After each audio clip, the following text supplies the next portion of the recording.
सत्संग है मान सरोवर, सुखों की खान बंदे, सत्संग से ही मिलता है सचमुच भगवान बंदे, सचमुच भगवान बंदे। सत्संग है मान सरोवर, सत्संग है मान सरोवर, सुखों की खान बंदे, सत्संग से ही मिलता है सचमुच भगवान बंदे, सचमुच भगवान बंदे। सत्संग से ही मिलता है मंजिल का रास्ता, मंजिल का रास्ता। सत्संग से ही मिलता है मंजिल का रास्ता, मंजिल का रास्ता।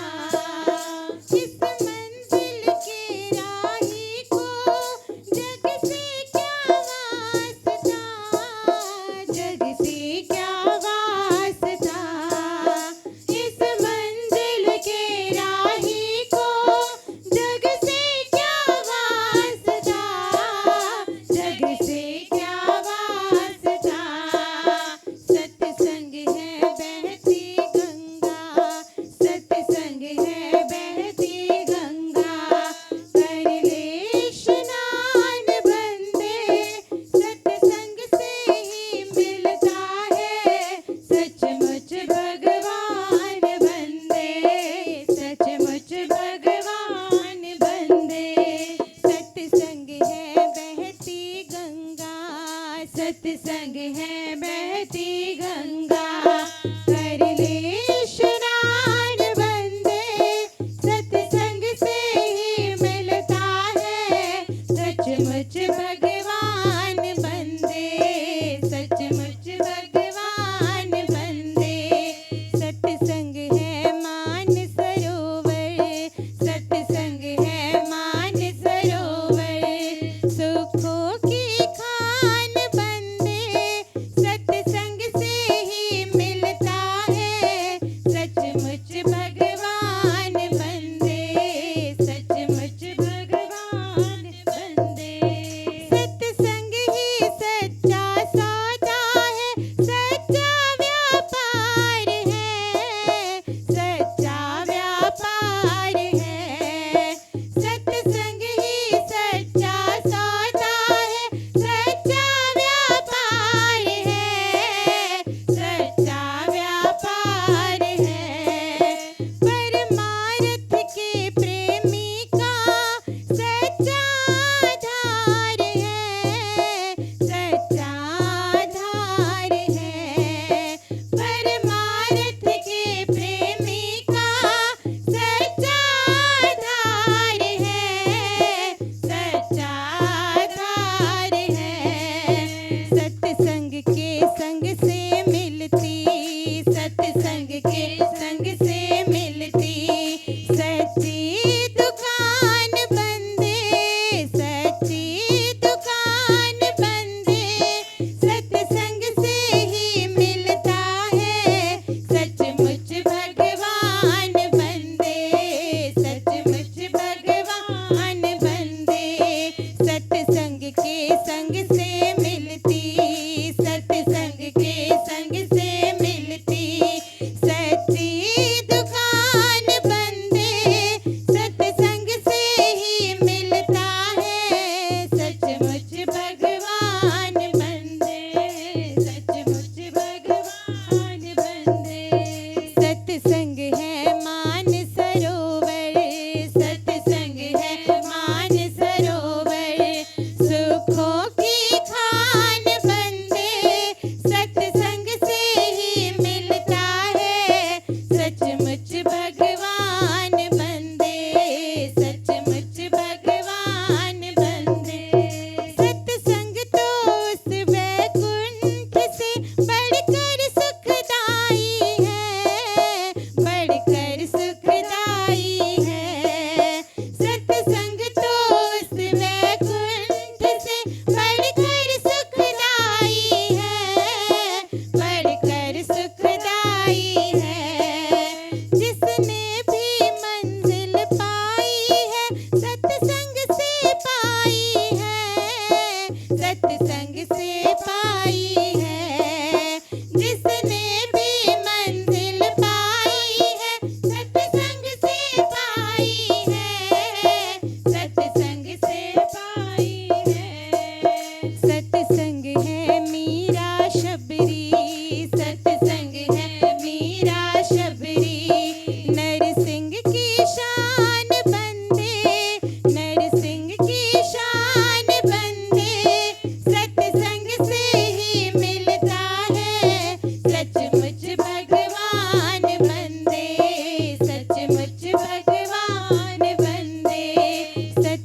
एक सत चर्चा है, एक सत्संग है। दो बातों को मिक्स नहीं करना। कहने में ऐसा ही आता है, अभी भी हम सब बैठे हैं, सत्संग हो रहा है। ये सत्य वार्ता हो रही है, सत्य चर्चा हो रही है। सत्य चर्चा से सत्संग की प्रेरणा मिलती है। सत्य का संग अंदर से होता है, बाहर नहीं होता। बाहर तो जब दो चार लोग मिल जाते हैं, बस्ती बस जाती है, शहर बस जाते हैं। लेकिन सत्संग एकांत में होता है, अपने साथ होता है, भीतर से होता है। लोग सोचते हैं जितने फायदे सत्संग के बताए जा रहे हैं, शायद बाहर से ऐसे सत्संग में आके बैठ जाएंगे, वो फायदे हमको पड़ जाएंगे।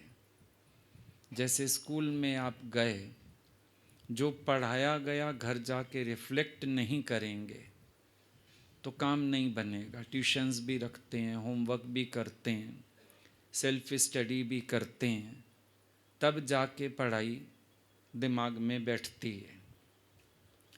ऐसे जब हम लोग महापुरुषों के साथ बैठते हैं, ऐसे स्थान पर आके बैठते हैं, यहाँ पर हमको एक वे मिलता है, मोटिवेशन मिलता है, इंस्पिरेशन मिलता है कि हम कैसे भीतर सत्य के संग जुड़ जाएं।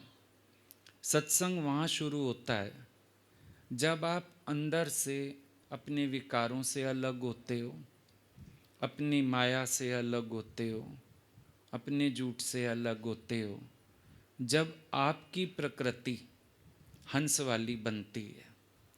सत्संग को मानसरोवर बता दिया, लेकिन मानसरोवर में कौवे का तो काम नहीं। मानसरोवर में हंस का काम होता है। हंस मानसरोवर पहुँचेगा और वो वहाँ का जो हीरा मोती है जाके चुगेगा। सच्चा सुख, आत्म सुख, साधन जनित सुख नहीं, आत्म सुख माना साधन रहित। जब हम बाहर के साधन जुटाते हैं तो साधन जनित सुख की तरफ भागते हैं, और हमेशा एक डर रहता है, ये साधन छूटेगा तो मेरा सुख छूट जाएगा।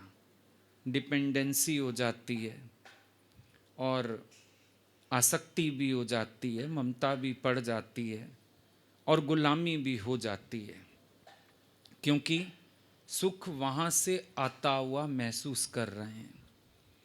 लेकिन सत्संग आपको आत्म सुख के लिए प्रेरित करता है।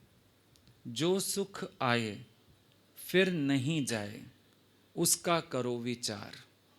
ऐसा सुख का विचार करो जिसके लिए किसी की मोहताजी ना हो, जिसके लिए बाहर से किसी की मिन्नतें ना करनी पड़े, गुलाम ना बनना पड़े, और जिस सुख के जाने का अंदर डर ना हो।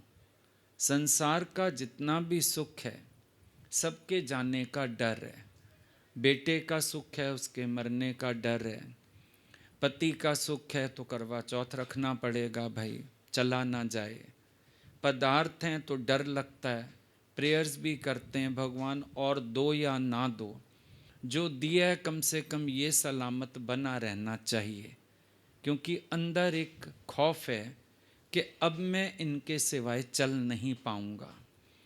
आत्म सुख को हम जानते नहीं, भौतिक सुखों के पीछे भागते हैं। मटेरियलिस्टिक वर्ल्ड में हम सुख ढूंढ रहे हैं, इसीलिए हमारे हाथ सुख आता नहीं। हमारी खोज गलत, हमारी डिपेंडेंसी गलत। लेकिन अंदर अजीब बात, दोष देते हैं, भगवान तुमने ये दुख भरा संसार बनाया, भगवान तुमने मुझे दुख दिया। सबके पास ईश्वर के लिए कंप्लेंट्स हैं, जबकि वहाँ कंप्लेंट करने की कोई ज़रूरत ही नहीं है। वस्तु कहीं खोजे कहीं, किस विद आवे हाथ, कहे कबीर तब पाइए जब भेदी लीजिए साथ। कोई भेदी मिलना चाहिए जो अंतर सुख का भेद बताए, जो ये बताए सुख स्वरूप तो आप है, सुख बाहर से आता नहीं है, सुख तो भीतर का है। और जब भीतर के सुख में, भीतर के आराम में हम आ जाते हैं, बाहर सुखों की मोहताजी रह नहीं जाती है। किसी चीज़ के होने ना होने से फर्क नहीं पड़ता है। मेरे पास इतना है तो मैं सुखी हूँ, नहीं होगा तो भी मैं सुखी हूँ, क्योंकि सुख का बाहर धन पर, पदार्थों पर कोई आधार होता ही नहीं है। मेरा सुख तो मेरे साथ है, हरदम मेरे साथ है। मैं जहाँ भी मेरी सुधा के कुंड भरे, जब चाहूँ पी लूँ भर भर के। जब हमारे अपने घर में कुआं होता है तो हम पानी के मोहताज नहीं होते। चलो कुआं नहीं, आजकल समर्सिबल का ज़माना हो गया। जब घर बनाते हैं सब समर्सिबल ज़रूर लगवाना चाहते हैं, हालांकि गवर्नमेंट की मना है। पुलिस वाले को 25-50 हज़ार खिला के समर्सिबल तो लगाएंगे हम घर में। क्यों लगाएंगे? पानी की डिपेंडेंसी ना रहे। एमसीडी का कभी आएगा, कभी नहीं आएगा, कभी खराब आएगा, तो इधर तो हमको बड़ा सुख, बटन दबाएंगे घर में पानी आ जाएगा। एक स्रोत ढूंढा ना हम लोगों ने, धरती से एक स्रोत ढूंढा, उस स्रोत से अपना कनेक्शन किया, मोटर लगा ली और सोचा हम लोग सुखी हो गए। अब हमें चिंता नहीं, सारे शहर में पानी ना आए, मेरे घर में तो पानी की कमी रहेगी नहीं। समय से भी आता है पानी तो आए, लेकिन हमारे घर में तो पानी हरदम रहता है। ऐसा हम स्रोत से अपने आप को कनेक्ट करके और बहुत हैप्पी फील करते हैं अंदर से कि हमारे पास अब कोई परेशानी नहीं है। महापुरुष जो होते हैं हर हालत में आनंद में कैसे रह सकते हैं? हालतें तो भगवान राम के जीवन में भी थीं, भगवान कृष्ण के जीवन में भी थीं, लेकिन वो आनंद में क्यों हैं? उधर द्वारिका डूब रही है, पूरे यदुवंश का नाश हो गया, और कृष्ण भगवान कहते हैं मेरे को तो भाई अभी भी वैसा ही आनंद अनुभव हो रहा है जैसा माखन खाते हुए था, जैसा रास करते हुए था। ये क्या था? एक उस स्रोत से कनेक्टिविटी। अर्जुन डिस्कनेक्टेड है तो परेशान है, मेरे वाले मर जाएंगे, ऐसा हो जाएगा, वैसा हो जाएगा, बहुत सारे विकल्प उसको डरा रहे हैं। लेकिन भगवान कृष्ण कौन सी स्त्रोत्र से उसको जोड़ते हैं? देखो, वही अर्जुन जो एक समय कहता है मैं युद्ध नहीं करूँगा, पहला अध्याय लास्ट में आके गांडीव धनुष गिरा दिया और बोलता है मैं युद्ध नहीं करूँगा। कृष्ण ने क्या समझाया होगा आखिर? विचारने वाली बात है। भगवान ने क्या समझाया जो उस अर्जुन ने इतना स्ट्रांग होके युद्ध किया भी सही, युद्ध को जीता भी सही, जो इतने अपशगुन देख रहा था, वो ऐसे इतना स्ट्रांग कैसे हो गया? भगवान ने उसको अंदर के स्त्रोत्र से जोड़ा, भगवान ने उसका सत्य से संग कराया, उसको बताया शरीरों को तू मारेगा तो भी मरेंगे, नहीं मारेगा तो भी मरेंगे।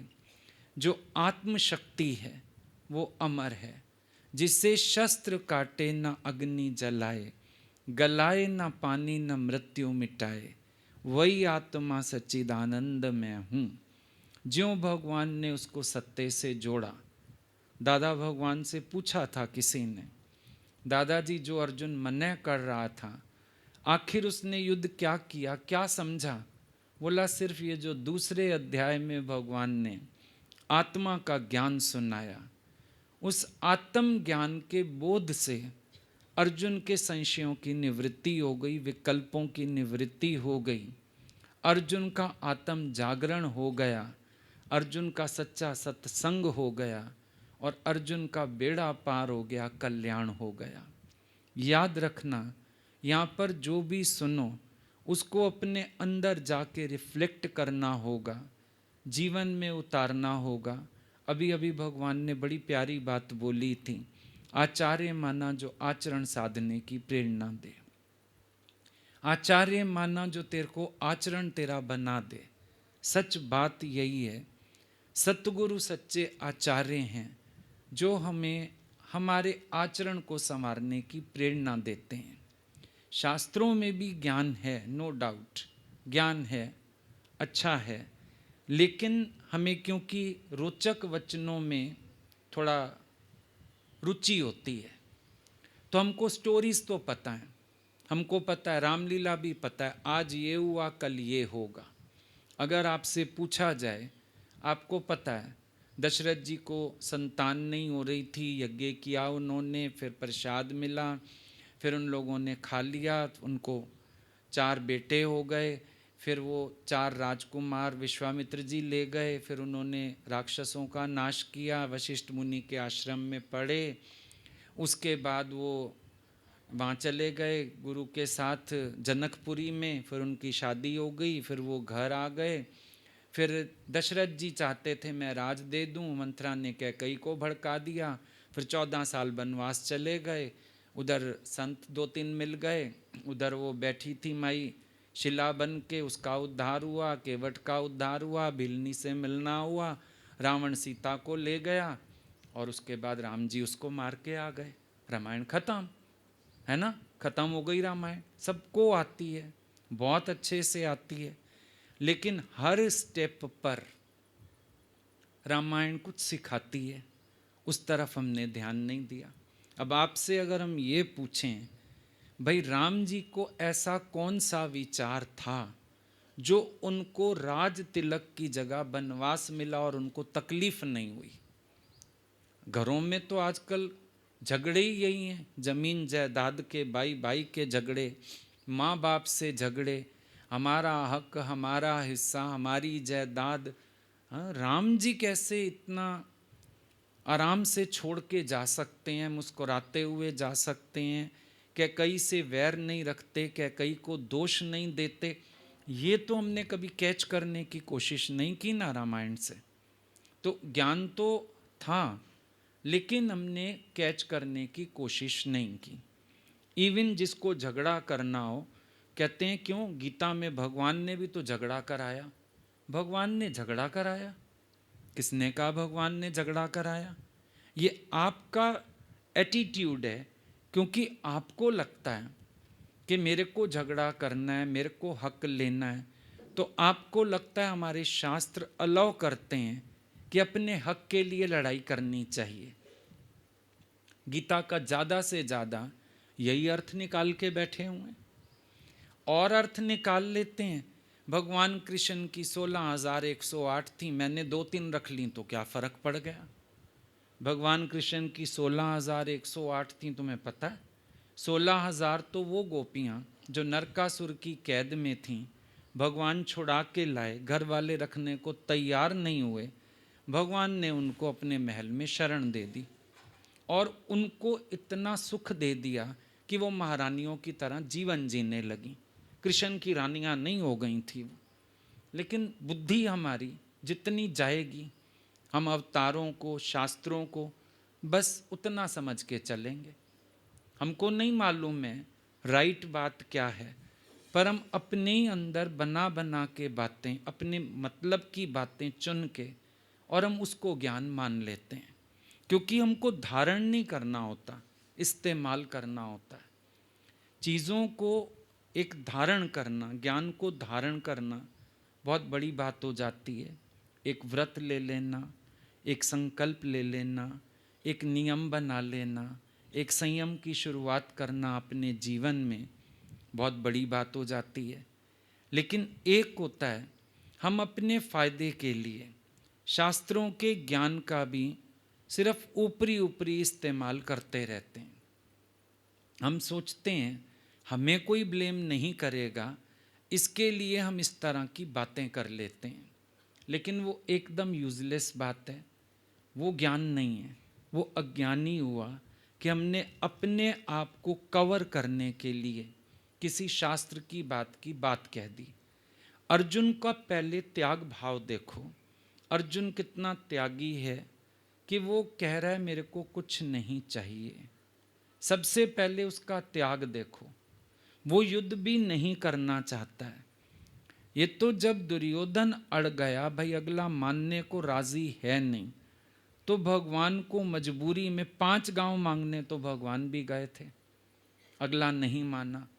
किस मजबूरी में आके भगवान को ये निर्णय देना पड़ा वो किसी ने समझा नहीं। पर घर घर लागी आग, बस क्योंकि भगवान ने कहा भाई तुम लड़ाई करो, इसलिए हम भी करते हैं। लेकिन आपको मालूम है उस युद्ध का नाम धर्म युद्ध था। आपके घर में धर्म युद्ध नहीं होते हैं, अधर्म युद्ध होते हैं। अधर्म के लिए भी लड़ते हैं। धर्म युद्ध किसके घर में हो रहा है? भगवान ने उसको धर्म युद्ध का नाम दिया कि बात अर्जुन के पर्सनल इंटरेस्ट की नहीं है, बात अधर्म का नाश करने की है। और गीता में भगवान ने यही उद्देश्य अपने प्रकट होने का और अर्जुन के साथ देने का भी बताया। ध्यान देना, भगवान कहते हैं युगे युगे मैं प्रकट होता हूँ, यदा यदा ही धर्मस्य ग्लानिर्भवति भारत। सुना है ये श्लोक? तो बड़ा कॉमन है, सुना हुआ है। क्या कह रहे हैं भगवान? जब जब धर्म ग्लानि होती है, अधर्म बढ़ जाता है, तो पाप का नाश करने के लिए, धर्म की स्थापना करने के लिए अर्जुन में प्रकट होता हूं। अब प्रकट हुए भगवान अधर्म का नाश करने के लिए। आप बोलोगे जो उन्होंने वो प्रकटीकरण जो जन्मदिन मनाते हैं ना वो वाला नहीं, अर्जुन के साथ प्रकट हुए हैं। उस प्रकट होने के तो बहुत सारी बातें थीं, लेकिन अब भी जो अर्जुन के साथ खड़े हैं ना, अर्जुन के साथ में क्यों प्रकट हुआ हूं? कि मैं अधर्म का नाश करना चाहता हूं। मैं अर्जुन के पर्सनल इंटरेस्ट में कुछ नहीं कर रहा हूं, मैं सिर्फ धर्म अधर्म को देख रहा हूं कि अधर्म हावी होता जा रहा है, अधर्म बढ़ता जा रहा है, अधर्म का नाश करना जरूरी है। दुर्योधन को नहीं मारते, दुर्योधन के रूप में जो अधर्म पनप रहा है, दुर्योधन के रूप में जो अधर्म पांव फैलाता जा रहा है, भगवान उस अधर्म का नाश करते हैं। क्योंकि जो ज्ञान अर्जुन के रिश्तेदारों के लिए है, और रिश्तेदार जिनके मरने का उसको डर है, वो उसमें दुर्योधन भी तो आता है।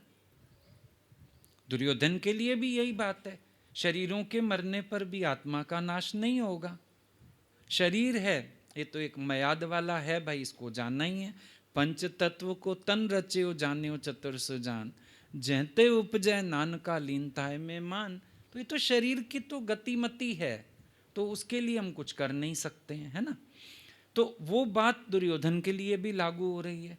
लेकिन दुर्योधन के रूप में जो अधर्म फैल चुका, भगवान तो उस अधर्म का नाश करवाते हैं और तब इसको धर्म युद्ध का नाम देते हैं। पर्सनल इंटरेस्ट, पर्सनल बेनिफिट्स कोई नहीं है इसमें। धर्म अधर्म की बात हो गई है, लड़ाई धर्म अधर्म की हो गई है। अगला अधर्म फैलाता जा रहा है, अत्याचार करता जा रहा है, तो नेचुरली उसको कहीं तो रोकना पड़ेगा ना।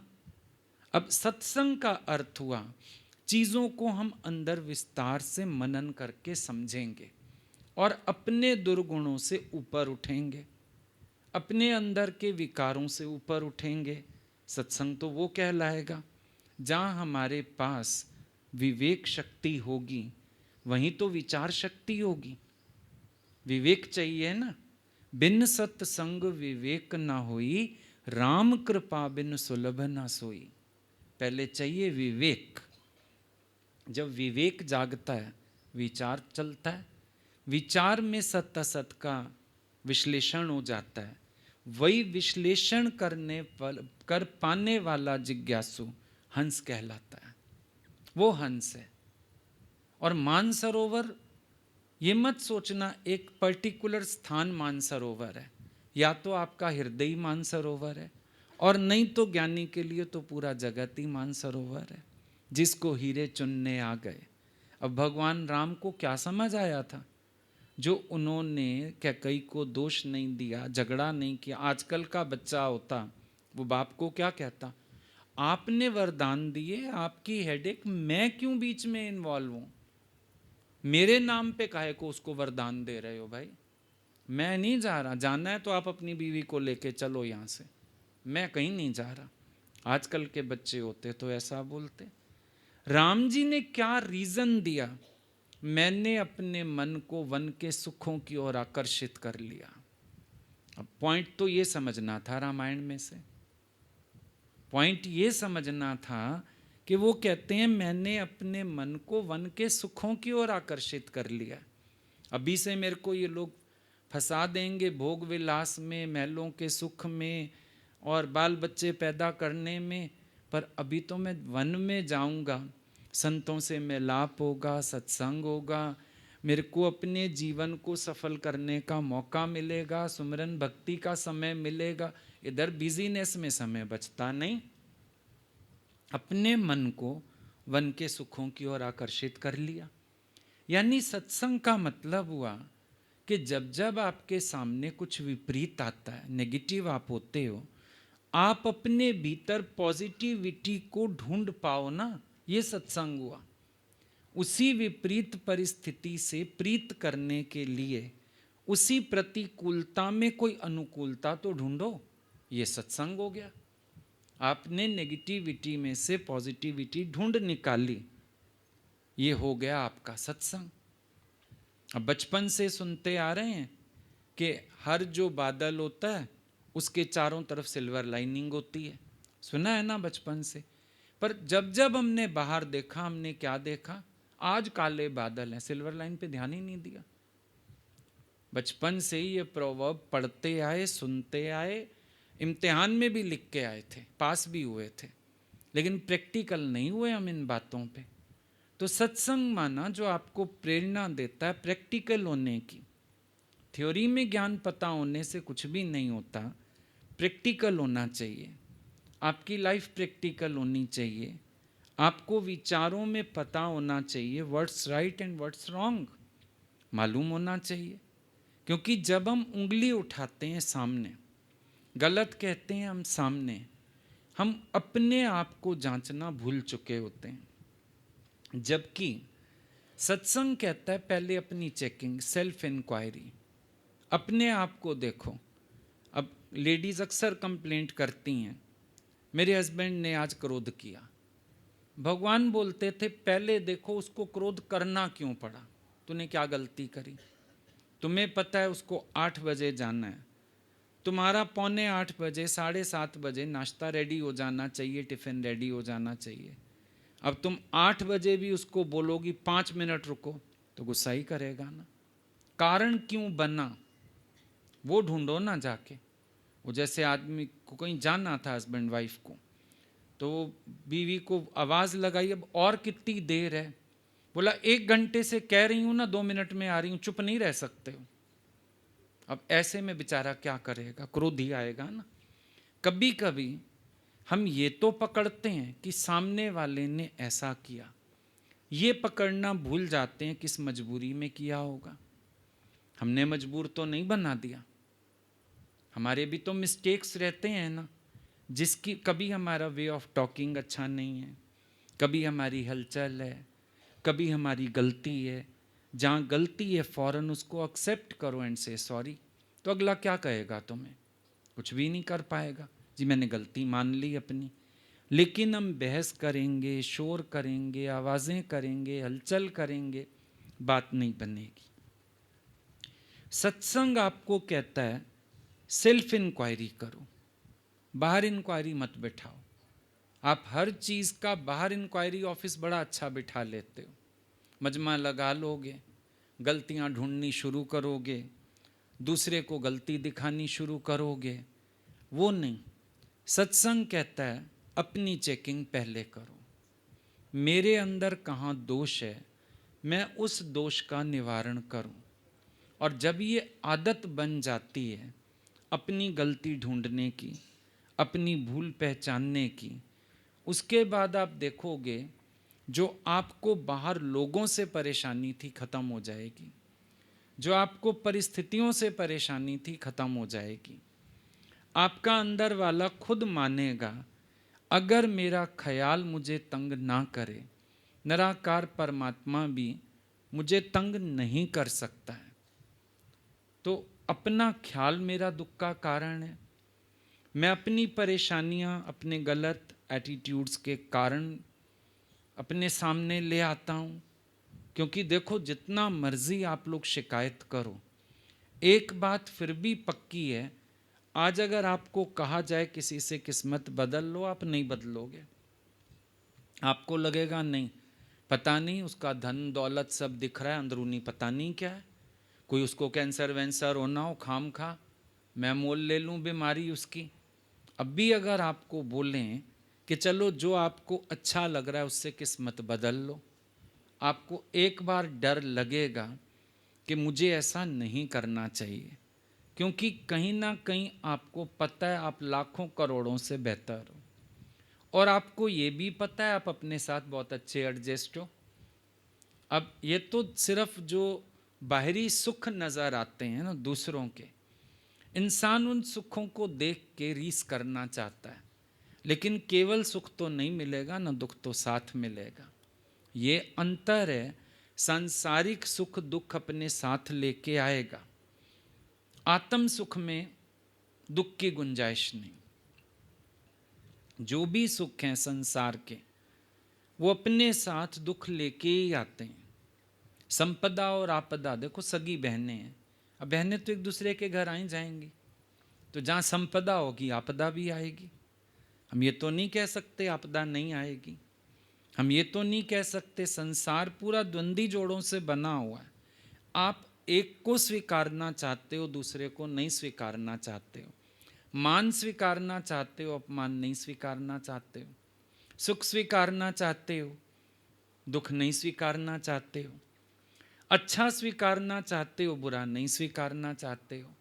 अनुकूल स्वीकारना चाहते हो, प्रतिकूल नहीं स्वीकारना चाहते हो। लेकिन स्वीकारना पड़ेगा। अगर एक को स्वीकारोगे, आपको दूसरे को स्वीकारना पड़ेगा, और प्रिपेयर्ड रहो उसके लिए। भाई आज हमको बहुत मान मिल रहा है, तैयार रहो, कभी अपमान भी मिल सकता है। अच्छा मान लो अपमान ना मिले, जिस दिन मान नहीं मिलेगा आपको अपने अंदर ही अपमान महसूस होना शुरू हो जाएगा।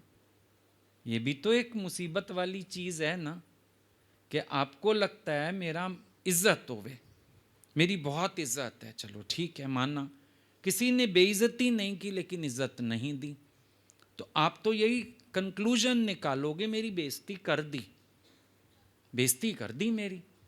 किसी के यहाँ आप गए फंक्शन में, पार्टी में, अगला आपको अटेंड नहीं कर पाया, तो आपका मन क्या कहेगा, मेरी बेइज्जती कर दी, मेरी इंसल्ट कर दी। इंसल्ट तो करी नहीं, आपको क्या कहा अगले व्यक्ति ने जो आपकी इंसल्ट हो गई, लेकिन आपकी सोच में आ जाएगा। क्योंकि जब मिलता है ना कुछ भी अनुकूल, इंसान उसकी एक्सपेक्टेंस बढ़ाता जाता है, बढ़ाता जाता है, बढ़ाता जाता है।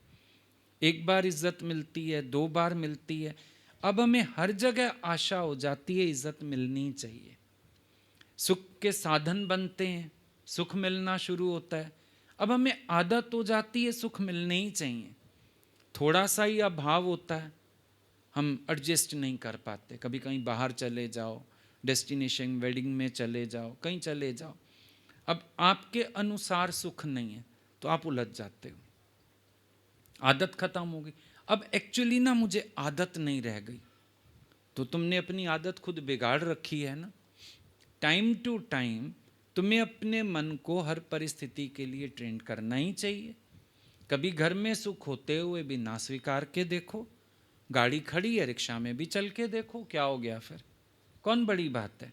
महापुरुष अपने आप को ऐसे ऐसे ऐसे ऐसे परतते रहते हैं ताकि किसी चीज़ की आदत ना बने, शरीर कभी तंग ना करे, मन कभी तंग ना करे, कभी ऐसे परेशानी ना हो हमें कि हम लोग ऐसा अंदर से, भाई इस चीज़ के बिना मैं नहीं चल पाता हूँ, इस चीज़ के बिना मैं नहीं रह पाता हूँ, ये चीज़ मुझे पसंद नहीं है, वो चीज़ मेरे को ऐसी नहीं है, ऐसा कोई भी कारण ना बने।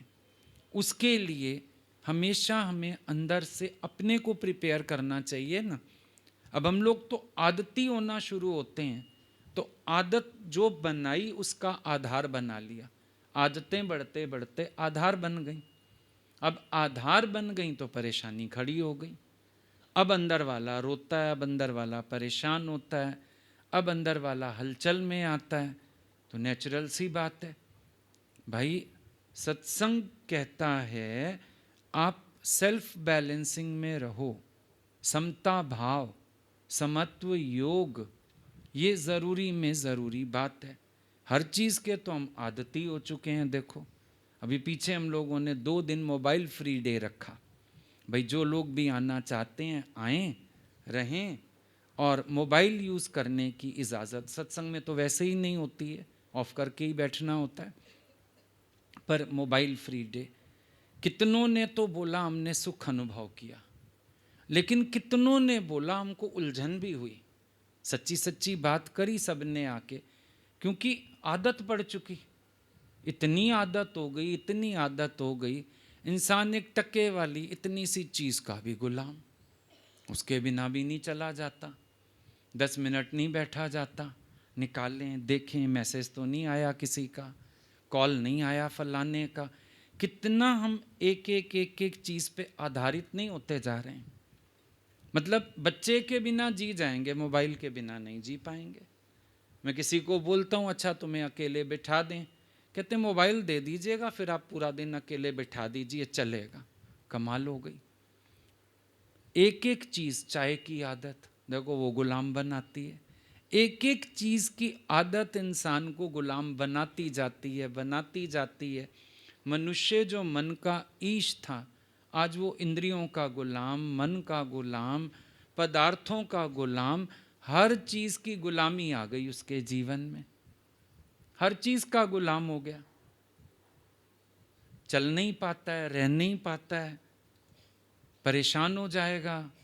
इस चीज़ के बिना तो मैं नहीं रह सकता हूँ। क्यों नहीं रह सकते? विचार करो, एक संत के घर में उसके बेटे से बड़ा प्यार था उसका, अचानक बेटे का डेथ हो गया। पूरा दिन हलचल रही, संगत आती जाती रही। शाम को दोनों आदमी औरत फ्री हुए संस्कार वगैरह करके। बीवी ने पूछा संत से, बोला मेरे को ऐसा लगता था आपका बेटे से बहुत मोह है, आखिर आप इतने स्टेबल कैसे रहे, परेशान नहीं हुए आप? कहने लगा एक बार परेशान हुआ था, मन में आया था, उलझन हुई थी, दिक्कत हुई थी मुझे। अच्छा फिर? बोला लेकिन मेरे को एक विचार चला, जब ये बेटा पैदा नहीं हुआ था तब भी तो मैं जी रहा था, और अभी भी मैं जी सकता हूं ना, मैं तो वही हूं। बीच में वो आया चला गया, कौन सी बड़ी बात हो गई? तो देखो अब हम अपनी हर हैबिट के लिए सोच सकते हैं, जब ये चीज़ नहीं थी तब भी तो मैं चल रहा था, तब भी तो मैं खुश था, तब भी तो मैं हैप्पी था, तो अभी भी चल सकता हूं ना। कौन सी ऐसी चीज़ है जिसमें मैं, जिसके बिना मैं नहीं रह सकता हूं? हर हालत मुस्कुराने योग्य और शुक्राना मानने योग्य तो है ही। हर हालत, कोई हालत ऐसी नहीं। स्वामी राम तीर्थ बोलते हैं, कौन सी है वो विपत्ति जो मेरी प्रसन्नता में बाधा डाल सके? अब ये सत्संग का परिणाम था कि वो इतनी ऊंची बात कह सकते हैं कि ऐसी कोई विपत्ति नहीं है जो मेरी प्रसन्नता में बाधा डाल सके। कोई विपत्ति है ही नहीं ऐसी, क्योंकि उनके पास हर परिस्थिति के लिए एक पॉजिटिव एटीट्यूड है। अपने मन को उनको बनाना आता है, ट्यून करना आता है। ट्यूनिंग तो देखो हमारे मन की बिगड़ती है ना, कोई भी बाहर से चेंज आता है, हमारे मन की ट्यूनिंग ही तो बिगड़ती है, हमारा मन ही तो घबराता है, हमारे विचार ही तो उल्टे पुल्टे होते हैं, परेशानी तो हमारे भीतर आती है। अगर हमको अपने मन को ट्यून करना आ जाए, जैसे हम पहले टीवी चैनल्स को ट्यून कर लेते थे, है ना, लगा रहता था ना, उसको ऐसे ऐसे घुमाते थे, ट्यून कर लेते थे। रेडियो, उसको ट्यून करते थे, तो जहाँ पे फिर ठीक आ जाती थी, फ्रीक्वेंसी कैच हो जाती थी, वहीं ठीक गाना आने लगता था। सेम बात है, अगर हमको अपने मन को ट्यून करना आ जाता है तो हम हर परिस्थिति को क्रॉस कर जाते हैं, कोई बड़ी बात नहीं है। और अगर हमने अपने मन को ट्यून करना नहीं सीखा तो हमको भक्ति भी करनी कहाँ आई ना। फिर ऐसे हम भगत हैं, मंदिर जाते हैं, मत्था टेकते हैं, सब करते हैं, लेकिन देखो उस भक्ति में भी हमारे अंदर डिस्टर्बेंस बनी रहती है। मन अंदर चलता रहता है, हलचल होती रहती है, शोर चलता रहता है, और ख़त्म होते ही प्रार्थना करने में हम भगवान के आगे भी चिट्ठे रख देते हैं। क्या मेरा मन भगवान से लगा? क्या मैंने भक्ति की? विचारने वाली बात है। गुरु नानक देव जी को एक बार मुसलमान पकड़ के ले गए, हम आपके सत्संग में आते हैं, आप भी हमारी मस्जिद में चलिए। महापुरुषों को तो क्या फ़र्क पड़ना, चल पड़े। वहाँ गए, अब वो नमाज का समय, उसने साथी बिठा लिया, उनको भी एक मुसल्ला बिछा दिया, बैठो इस पे, अब जैसे जैसे हम करें आप भी करना। वो नमाज पढ़ते जा रहे हैं, जो उनको करना होता है, कभी हाथ ऐसे करते हैं, जो जो होता रहता है उनका कर रहे थे। नानक जी अपना बैठे रहे आराम से। जब नमाज ख़त्म हुई उसको बड़ा गुस्सा आया, बोला आपने हमारे भगवान की तौहीन की। तौहीन मानेंगे ना भाई, कोई ऐसा करेगा तो हम तौहीन ही मानेंगे। जैसे स्कूल में टीचर तौहीन मानेगी अपनी, बच्चा पीछे ड्राइंग बना रहा हो, किसी से बातें कर रहा हो, टीचर क्यों पनिश करता है कि मेरा अपमान कर रहे हो, मैं पढ़ा रही हूँ स्कूल में तुम्हें और तुम ऐसे कर रहे हो। अभी सत्संग में कोई बातें करे, कोई मोबाइल पे खेले या कोई बात करे तो लगेगा ना कि अपमान करने की चेष्टा कर रहा है अगला व्यक्ति, जानबूझ के बदतमीजी कर रहा है, लगेगा ऐसा। तो उसको भी लगा, बोला आपने जानबूझ के हमारे अल्लाह की तौहीन की है। बहुत उसको क्रोध आ गया। नानक जी ने बोला मैंने तो कोई तौहीन नहीं की। मैंने कौन सी तौहीन की? बोला क्यों आपने नमाज नहीं पढ़ी? तौहीन ही तो हो गई अल्लाह की, आप बैठे थे और आपने नमाज नहीं पढ़ी। बोला नमाज तो तूने भी नहीं पढ़ी, देखा नहीं आपने? मैं नमाज पढ़ रहा था, ऐसे किया ऐसे किया, सब किया मैंने, पढ़ी नमाज। बोला तूने अभी जाना है काबुल में घोड़े खरीद करने, तू अंदर अंदर मन में वहीं पहुंचा हुआ था, काबुल में घोड़े खरीद कर रहा था, इतने घोड़े ले आऊँगा, इतने पैसे लेके जा रहा हूँ, इतने घंटे में पहुंचूंगा। दिखावे के एक्शंस किए तेरे मन में अल्लाह था। शर्मिंदा हो गया। बोला दिखावे के एक्शन करता है, अंदर तेरे अल्लाह नहीं है। तो देखो हम लोगों के अंदर भी अपना जगत चलता है। बाहर से हम मंदिर में बैठे हैं, बाहर से हम आरती कर रहे हैं, बाहर से हम भगवान के भगत बने बैठे हैं, व्रत भी रख लेते हैं, कथा भी सुन लेते हैं, रामायण पढ़ लेते हैं, गीता पढ़ लेते हैं। मन में क्या चल रहा है? क्या मन में भगवान को धारण किया? बाहर भगवान का स्वरूप रखा, और जिस भगवान का वो होता है ना, मतलब नवरात्रों की वो पढ़नी है दुर्गा सप्तशी, तो माता की फ़ोटो रख ली, गीता पढ़नी है कृष्ण जी बिठा लिए, रामायण पढ़नी है राम जी बिठा डाले। उनको तो आता है, उनको थोड़ी सुनना था, इस बहरे मन को सुनना था। इसने सुना कुछ नहीं, इसने सुना कुछ नहीं, इसने गुना कुछ नहीं। ये वहीं का वहीं, मन को देखो, मन वहीं का वहीं। लौकी 68 तीरथ नाई, फिर भी कड़वापन नहीं जाए। गंगा हुआ है, गंगा में डुबकी मारा है, हरिद्वार हुआ है, भाई मैं तो गंगा में नहा के आया, पाप छोड़ के आया। किसने कहा? किसने कहा तेरे पाप उतरे? उधर तो घुसे तुम, हर हर गंगे पानी लगता है ठंडा, हर गंगे किया और बाहर निकले डुबकी मार के। याद भी थे पाप? उस समय तो कोई पाप मन में था ही नहीं। कौन सा पाप उतरा? कोई पाप नहीं उतरा। सिर्फ मन को तसल्ली हो गई, मैं तीर्थ होके आया। अगर मन नहीं बदली हुआ, तन को नहलाने से फायदा होगा क्या? शरीर को नहलाने से क्या फायदा होगा? मन ने ईश्वर की चरण शरण में सच्चा सुख नहीं खोजा, बल्कि ईश्वर से सुखों की डिमांड शुरू कर दी। भगवान मैं तेरा व्रत करता हूँ, वो तो वो हो गया जैसे हमारी मांगें पूरी करो, फैक्ट्री वाले। तुमने भगवान के आगे अनशन कर लिया, हमारी मांगें पूरी करो। लाभ क्या निकला? तुम्हारे अंदर से वो भावना खत्म हुई कि मेरे को संसार की बात नहीं करनी भगवान, तेरे आगे तो संसार सारा फीका मिथ्या, मुझे क्या चाहिए इसमें से। इवन लोग हरिद्वार जाते हैं, वो एक हम लोगों के साथ चले, कोई नए प्रेमी, अभी पीछे हम लोग गए थे, तो कोई नए प्रेमी चले, हाथ पकड़ के ऐसे डुबकी लगा रहा था। मेरे को बोलता है मैंने भी आज एक संकल्प किया, लोग बोलते हैं गंगा जी में कुछ छोड़ के जाना चाहिए। मैंने कहा क्या छोड़ा? एक सब्जी का नाम लेने लगा, ये छोड़ी। मैंने कहा आप इसको बहुत टेस्टफुली खाते थे। नहीं नहीं, ये तो मेरे को पसंद नहीं। जो पसंद नहीं वो छोड़ के भगवान पे एहसान ठोकता है। वो छोड़ जो बहुत तेरा फेवरेट है, और भगवान उसको छोड़ने की बात भी नहीं करते। एक विकार छोड़ के आने की बात है।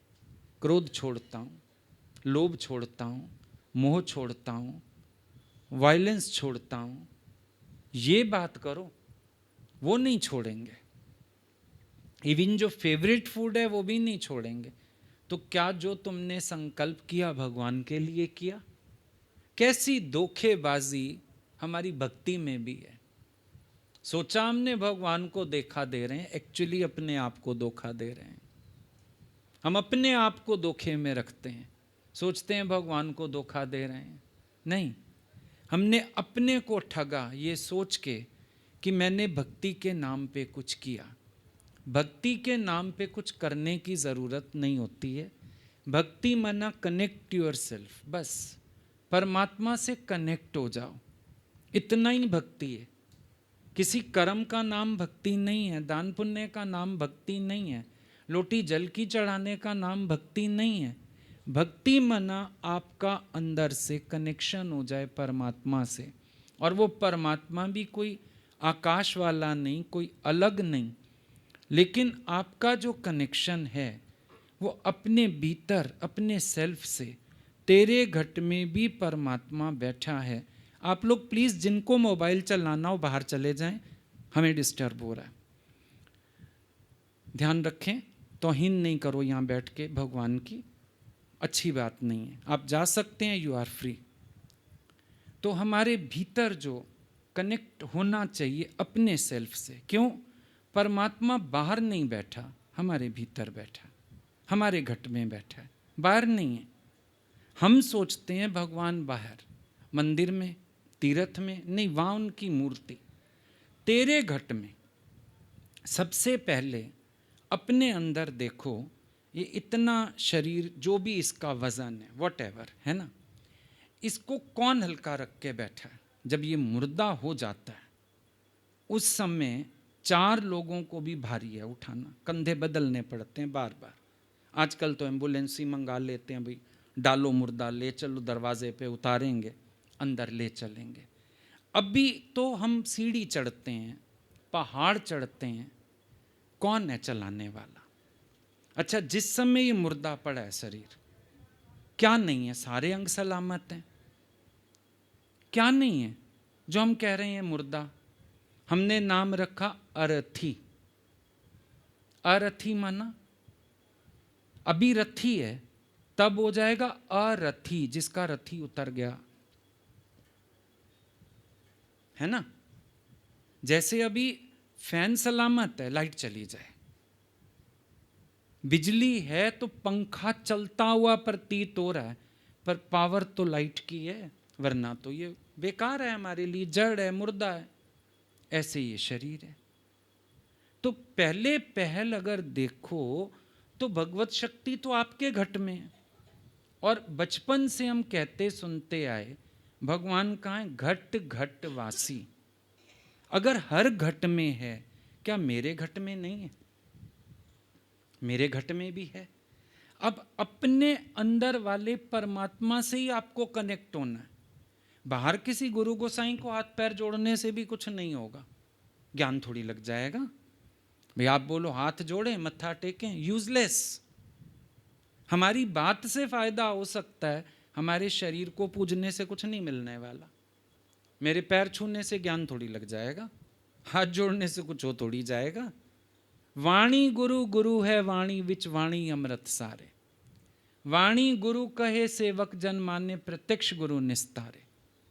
वाणी से भी सेल्फ इंक्वायरी हो सके, अपने सेल्फ से आपकी कनेक्टिविटी हो सके, इंपॉर्टेंट वो चीज़ है। आप अपने अंदर नहीं खोज पाए तो कहीं नहीं खोज पाओगे। आप अपने अंदर वाले से कनेक्ट नहीं हो पाए, बाहर कौन से भगवान से कनेक्ट होगे? बाहर तो बड़ी विषम भाव है। कोई कहंदा ब्रह्मा ਨੂੰ ਤੂੰ ਧਿਆ, ਕੋਈ ਕਹਿੰਦਾ ਵਿਸ਼ਨੂੰ ਨੂੰ ਤੂੰ ਮੰਨਾ, दूरों दूरों ਦੀਆਂ ਥਾਵਾਂ ਦਸੀਆਂ ਨੇ 33 करोड़, सिर ही चक्कर खा जाएगा। इसीलिए अब आप बेचारे मजबूरी के मारे मंदिर पहुंच भी जाओ, सारे भगवानों को मत्था टेकाते हो, जितने होते हैं ना सबको मत्था टेकते हो। भाई क्या करो, ये नाराज हो गए तो वो नाराज हो गए तो अब मैं क्या करूं, क्योंकि मालूम ही नहीं है। भगवान तुझे मैं खत लिखता, तेरा पता मालूम नहीं, एड्रेस नहीं मिली ठीक, क्योंकि एड्रेस बाहर है ही नहीं।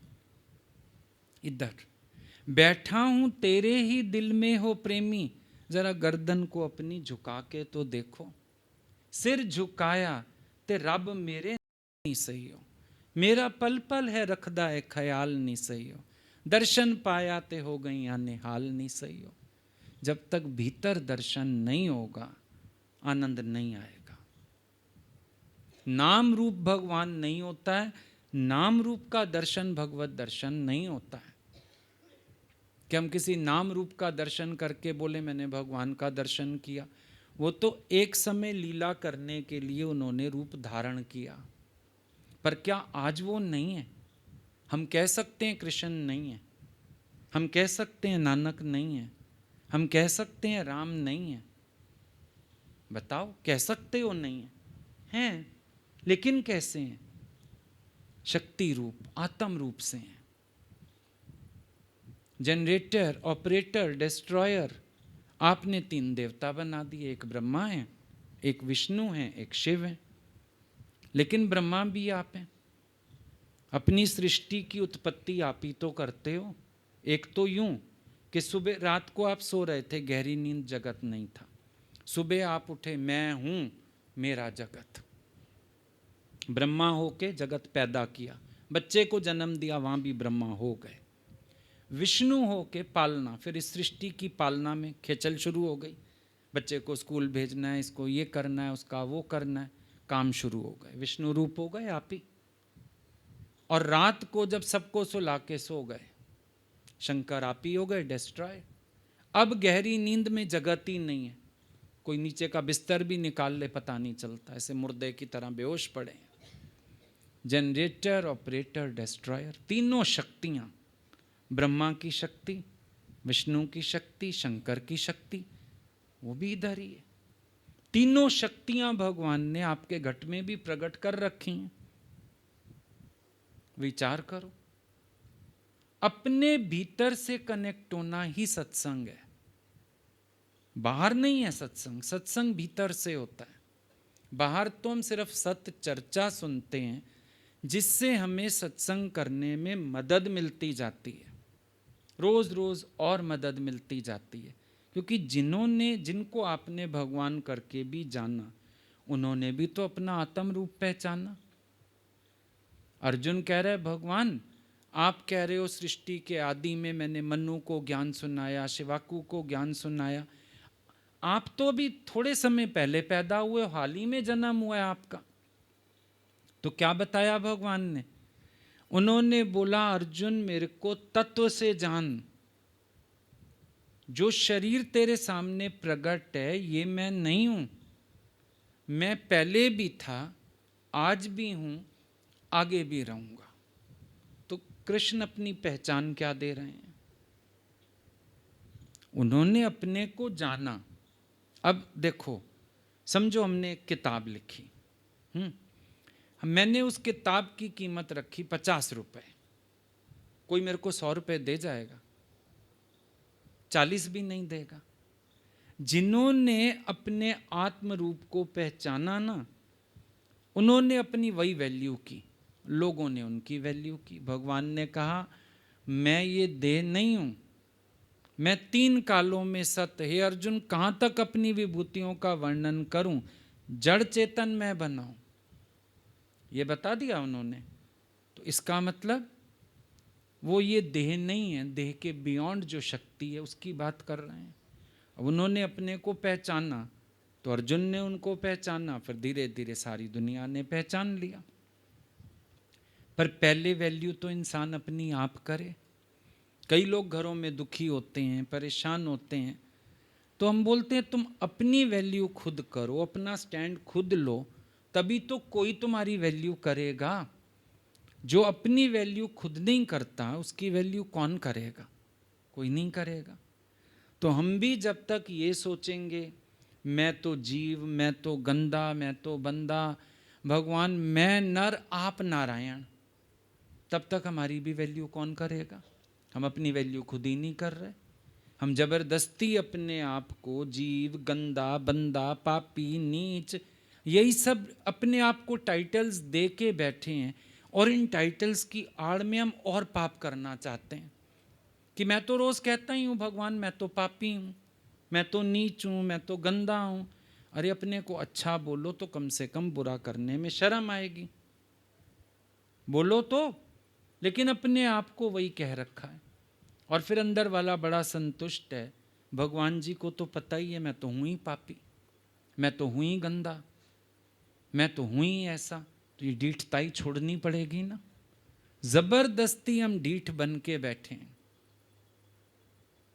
पिछले अवगुण बख्श दे अगे तेरे ऊपर, भगवान पिछले अवगुण माफ करना, आगे तुम्हारे ऊपर। मतलब मैं पाप करने से बाज नहीं आने वाला हूं, मैं तो करता आऊंगा, आप देख लो, आप माफ करते आना। ये गड़बड़ तो है ना। मंदिर जाके नाक भी रगड़ लिया, अब भजन भी ऐसे, आरतियां भी ऐसी, सब ऐसा बना लिया जिसमें अपने को पापी और ऐसा डिक्लेयर कर दिया ताकि भगवान भी उंगली ना उठा सके। देखो भगवान जी मैंने तो पहले ही माना हुआ था, ये थोड़ी मैंने माना नहीं था, मैं तो पहले से मान के बैठा ही था कि मैं हूँ ऐसा, मैं हूँ गंदा, मैं हूँ बंदा, मैं हूँ नीच, मैं हूँ पापी, मैंने तो माना हुआ था पहले से। ये सबसे बड़ी गड़बड़ है। मत मानो ऐसा, because you are son of God. ईश्वर के अंश से ही तो आप भी हो, आप अलग हो क्या? जब भगवान गीता में कह रहे हैं कहाँ राजा कहाँ भिखारी, कहाँ पुरुष कहाँ नारी, हे अर्जुन सब मैं बनाऊं, मैं कहाँ तक अपनी विभूतियों का वर्णन करूं, जड़ चेतन सब मैं ही बनाऊं। जब वो कह रहे हैं ये बात, तो फिर इसका मतलब हम सब कौन हुए? उन्हीं का ही रूप हुए ना, भगवान से ही हुए सब, पूरी सृष्टि परमात्मा से हुई। अब जड़ में चेतन में उन्हीं की शक्ति है, जड़ में भी उनकी शक्ति है। पत्थर मारो आप वो भी चोट करता है, शक्ति नहीं है। पानी है वो प्यास बुझाता है। जल में अमृत कौन बना? ईश्वर स्वयं बना ना। सूरज में ताप का अंश कौन बना? ईश्वर की ताकत है ना। सब जगह ईश्वर का ही तो विस्तार है, इस घट में भी ईश्वर का विस्तार है, और कौन है? अब जब अपने भीतर वाले से मिलना होता है तो सच्चा सुख प्राप्त होता है। अपने अंदर वाले से मिलना होता है तो सुख प्राप्त होता है, वो सच्चा सुख है। उस सुख को पाने के बाद महापुरुषों के लिए सांसारिक सुखों की कोई वैल्यू नहीं रह जाती है। अक्सर आपने अगर कभी मिले हो संतों से, सच्चे संतों से, आपको लगा होगा ये थोड़े अक्खड़ से हैं, थोड़े ये रूड टाइप हैं, कभी ऐसा देखा होगा। कई संतों को आपने देखा होगा, आओ जी, बैठो जी, गले में हार डालें जी, ऐसा भी देखा होगा। एक्चुअली जो पूर्ण पुरुष हैं वो किसी के लिहाज में नहीं आते, किसी का भय नहीं खाते, उनको किसी से कुछ चाहिए नहीं। हम लोग जाते थे ना गुरु के पास, बड़ी खुली बातें होती थी, बहुत खुली। भगवान सीधा बोलते थे मैं घर बुलाने आई थी क्या, दफा हो जाओ, दरवाजा खुला पड़ा है, इनको हमारी जरूरत ही नहीं है, नहीं है। उनको शिष्य थोड़ी बढ़ाने हैं, नो नीड। तो ये सच्चे संतों को माया भी मिथ्या। तुम खड़े हो जाओ रॉल्स रॉयस लेके भी, वो कहेंगे मैं क्या करूं। गीता भगवान को लेके गए घर के लोग, भाई हमारी फैक्ट्री देखो, चीजें देखो, हंसने लगे, बोले इतनी बड़ी फैक्ट्री एक तीली बस है, किस चीज का गुमान? अभी एक माचिस की तीली कहीं गलत जगह गिर गई, कल जल के स्वाह हो चुकी होगी, इसका क्या मान करना? दादा भगवान के सत्संग में लोग आते थे, बड़े बड़े साहूकार। जिस दिन वो देखते थे कोई साहूकार आया, सुई के छेद से हाथी निकल जाएगा पर साहूकार को ज्ञान नहीं लगेगा। वो बोलते थे फिर हम नहीं आए। बोला अभिमान लेके मत आओ, साहूकार बन के मत आओ, भगवान के प्रेमी होके आओ। ये बाहर छोड़ दो इस चीज को। मैं इतना बड़ा सेठ, मैं इतना धनवान, मैं इतना मिल का मालिक, मैं इतना फैक्ट्री का मालिक, ये अहंकार बाहर छोड़ो, यहाँ जगह नहीं है। महापुरुषों से इन चीजों को लेके मान नहीं मिलेगा कभी, पर भक्ति रखोगे, हृदय में प्यार रखोगे तो प्यार करेंगे, वरना उनको किससे कुछ चाहिए नहीं। जिसको चाहिए होगा जी हजूरी करेगा, चाहिए नहीं जी हजूरी क्यों करेगा। बात ये, तो उन्होंने अपने आत्म सुख पर संसार के सारे सुखों को वार के फेंक दिया है। ये मुझे सुखी नहीं कर पाए, पर मुझे जो भीतर मेलाप हुआ परमात्मा से, सत्य से, अपने भीतर का आनंद मिला, उसने मुझे सर्वी सुखी किया। अब बाहर की किसी हालत पर मेरा आसरा नहीं है। जो मैं उलझूं, दुखी हूं, परेशान हूं, रोऊं, अब नहीं चाहिए। और सब कुछ घट में बाहर नाए, बाहर टोले सो भरम भुलाए। वेदों से ये सार ऋषियों ने निकाला है, मनुज का तन एक सुंदर यज्ञशाला है। यज्ञशाला है, बहुत सुंदर। ये शरीर खाली ऐसे विषयी, विकारी और पाप की पैदाइश और जो जो गंदे शब्द आप लोग बोलते हो, गलत बोलते हो। ईश्वर ने इसको सुंदर यज्ञशाला बनाया है। एक एक श्वास की आहुति जा रही है, अंदर निरंतर कार्य हो रहा है। एक एक श्वास में रिदम है। रिदम बिलोंग्स टू अनहद, ओम। एक एक श्वास में रिदम है। सम श्वास, ये जो आपके श्वास उबड़ खाबड़ होते हैं ना गलत ख्यालों से, फिर बीपी हाई लो होते हैं, हार्ट बीट होती है, भगवान ने सम रखा। योगी लेवे सम श्वास, योगी सम श्वास लेता है, सम श्वास है उसका। समत्व योग को प्राप्त है वो। शरीर को भी गालियां मत दो, इसको तो विषय विकारी आपने बनाया। भोग बुद्धि आपकी है, इसको भोगों में आपने ले जाया। ईश्वर ने इसको भी अपना मंदिर बनाया है। जिस घट में भगवान आके विराजे, मंदिर हो गया ना भाई। बाहर हम एक 4 दीवारें छत डाल के एक मूर्ति स्थापित कर देते, हम कहते हैं मंदिर। तो भगवान ने भी एक तैयार किया ये बोता, और इसमें अपनी शक्ति को जाहिर किया, प्रकट किया। क्या कहोगे, ये मंदिर नहीं है भगवान का? ये भी मंदिर है। कौन आवे कौन जावे, सुने है वाकी शोध करो, बोले है वाकी शोध करो। कौन बोलता है, कौन सुनता है? मुर्दे की भी तो इंद्रियां सालीम है, बोले। कान तो सलामत हैं, सुने। हाथ तो सलामत हैं, कोई काम करे। तो कौन आवे कौन जावे, सुने है वाकी शोध करो, बोले है वाकी शोध करो। जांचो कौन है करने हारा, किसकी शक्ति से। एक बूंद से यात्रा शुरू हुई इंसान की, 5 फुट का इतना बड़ा आदमी हो गया। क्या भोजन डालने से बढ़ गया? बस सोचने जैसा है। सूर्य को आप उदय नहीं करते, पूरा ये सोलर सिस्टम आप नहीं चला रहे। एक छोटे से बीज में इतना बड़ा वृक्ष, ये संभावना कैसे हो गई? ये चमत्कार नहीं परमात्मा का, कितना बड़ा चमत्कार है। बेरंग बीज, उसमें से निकला ब्राउन कलर का तना, हरे निकले पत्ते, रंग बिरंगे निकले फूल, फल तो और ही। कौन रस डाल गया, कौन इतनी सुंदर पैकिंग कर गया। पूरी सृष्टि राममय है। देखो पूरी सृष्टि राममयी है। नदियों को गति कहाँ से आ गई है? चल रही हैं, चल रही हैं, चल रही हैं, गति। देखो तो सही कभी नजर दौड़ा के, तुम्हारे सेहत पूरी सृष्टि भगवान का करिश्मा है। लोग कहते हैं इधर करामत दिखाते हैं, भगवान ने पहले पहले इतनी बड़ी करामत दिखा रखी है, बाकी करामतें सारी छोटी। ले आओ ऐसी करामत कोई करके दिखाए। अंधेरी कोठरी में गर्भ में बच्चा इतना तैयार हो जाता है 9 महीने में, छोटे छोटे नाखून भी हैं, बाल भी हैं, आंखें भी हैं। अंधेरी कोठरी में माँ कहती है मैंने जन्म दिया। भाई तेरी फैक्ट्री में अगर बना तो हाथ पैर नहीं है, दो एक। देखो भगवान का करिश्मा।